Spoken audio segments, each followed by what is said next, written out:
Hey guys, we got some goodies back from the machine shop. We've got our crank, mains, and girdle here on the table. Everything was given a clean bill of health. They micro polished the crank, double checked anything for cracks, stuff like that. We also got the block back. It was decked, checked for square, checked for any major cracks or anything like that as well. We did have to take a little bit more off than expected due to the rust pitting that was on the cylinders, as we saw in one of the previous videos. Everything else checked out.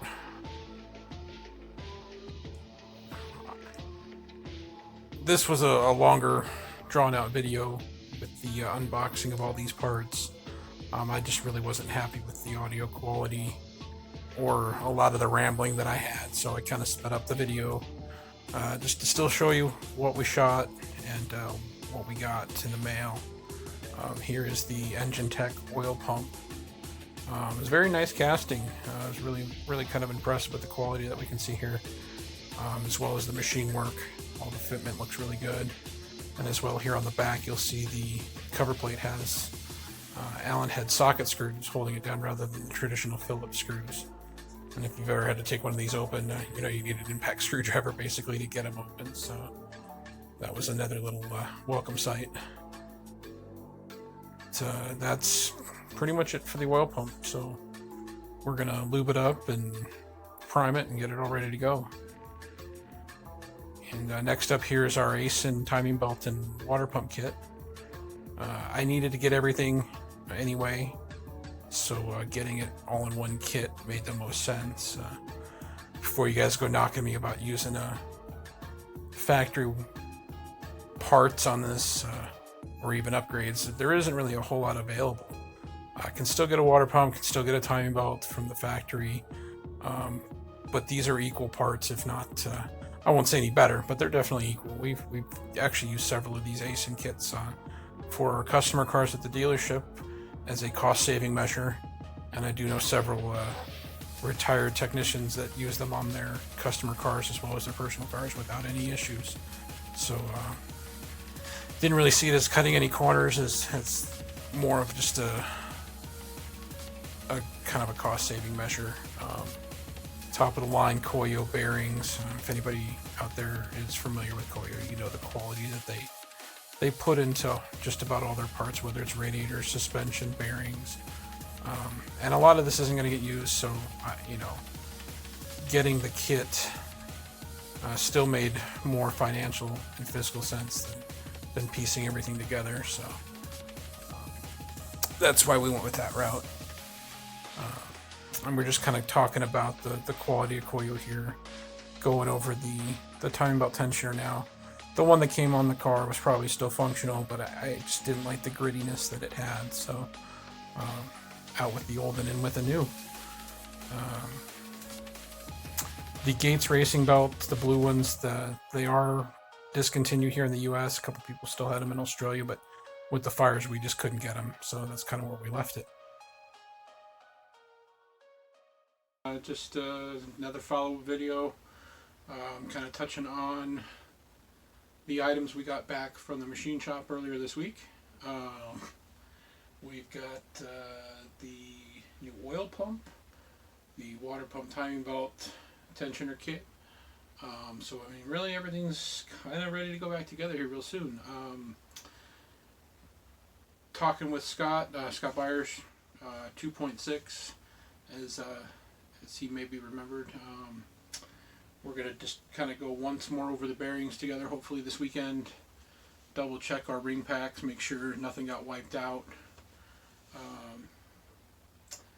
You know, I decided we are going to try to reuse those because the break-in, the time spent on this engine as far as mileage and abuse years ago still looks pretty good inside, as I've shown you guys before. So again, just kind of want to give it one more once over before everything gets put together.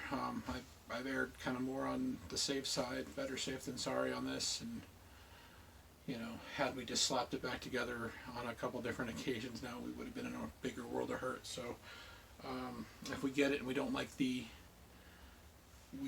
we don't like how the bearings look as far as the wear, the polish on them, or anything like that, or if the rings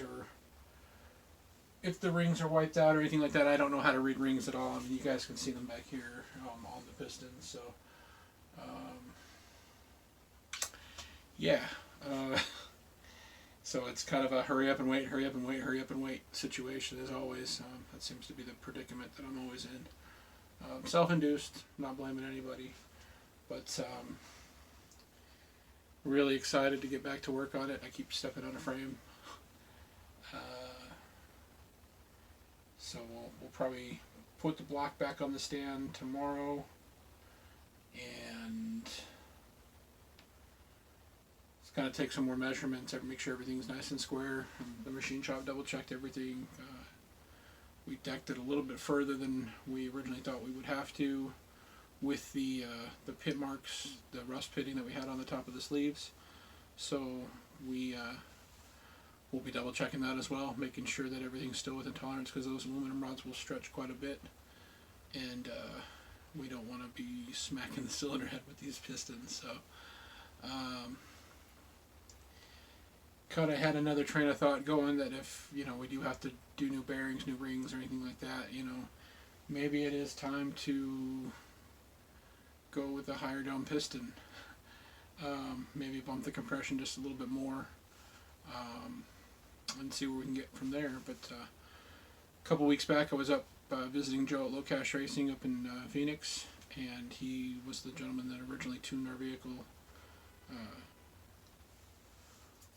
when the previous owner, when Chrissy had it, Scott's former partner, and it was on a mix of 100 octane mixed with 100 octane, or it's a mix of 91 octane mixed with 100 octane, both available from local pumps. So I'd like to get it on consistent fuel, as I talked about before. Don't think we're going to go quite to the M yet, but maybe still a Q or a C16, something like that, something that the injectors can handle, and something we can still make some safe power on. Again, that's going to be kind of long conversations with Joe once we get a little bit closer, and I'll link you to his website down below as well. Once I still learn how to edit these things, so bear with me, guys. I appreciate your patience on it, but we're getting there. One step forward, no steps back so far since the oil pump failure, or discovery of the oil pump failure. Again, guys, I didn't do any of this damage. I purchased this vehicle thinking it was going to be kind of an easy fix, and we were going to get back to racing pretty quick, and that just didn't happen. So a lot of things got put on the back burner because it was one more thing after the other, after another, after another. Lost my dad in the meantime. Lost a lot of drive and motivation for it, to be honest, and it's a fickle animal when it comes to racing and fixing things that you didn't break. But we have a very good foundation. Scott helped us. Scott, I wouldn't say help us. Scott did it with Collective Racing, and Robert from Hush Performance.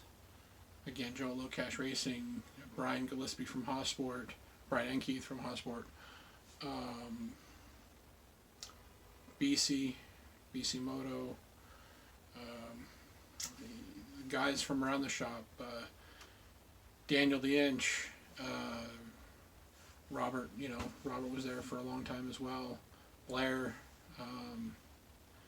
and all the hands that had gone into some form or another while we were there with Collective really paved the way for all this. And while it's not going to be a resurrection of a whole lot, there's I've got permission, and I'd like to still continue with the Collective name on the car. It's still a very proud part of my past and my history, and my experience. And we're going to try to keep it alive as long as I can, and those of us that want to keep doing it will keep doing it. You know, and again, guys, if I've left anybody out, it's not intentional. I have a very lousy memory when it comes to the old days.